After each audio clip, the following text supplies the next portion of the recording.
Hi hi ಮಾಡು. Hi ಮಾಡಲ್ವಾ? Hi ನಿನ್ನ ಹೆಸರೇನು?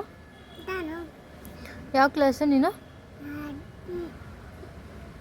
ಬಾಲಾಟ ಗುರು ಓಕೆ, ಸ್ಕೂಲಲ್ಲಿ ಏನು ಹೇಳ್ಕೊಡ್ತಾರೆ ನಿಂಗೆ? ಆಯಪ್ಪ ಆಪ ಬಿ ಪಾಪ ಜಿ ಫಾಟ ಸಿ ಫಾಟ ಕರೆಕ್ಟಾಗಿ ಹೇಳ್ಬೇಕು. ಎ ಫಾರ್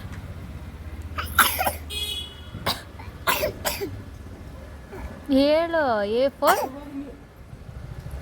ಜಾನು, ಏಪ ಆಪ ನನ್ನ ನೋಡ್ಕೊಂಡು ಹೇಳು. ಎ ಫಾರ್ ಆಪ ಆಪ B for boy C for cat D for dog E for ಐಪನ್ F for fish H for goat ಒಂದು ನಿಮಿಷ ನನಗೆ ಮಾಡ್ತಾಯಿತ್ತು. ಎಫ್ ಆದ್ಮೇಲೆ ಜಿ ತಾನೆ. Okay, G for goat, H for hen, ಗ ಗ ಅನ್ನ ಹೈ ಫಾರ್ ಐಸ್ ಕ್ರೀಮ್ ಆಯಿತು.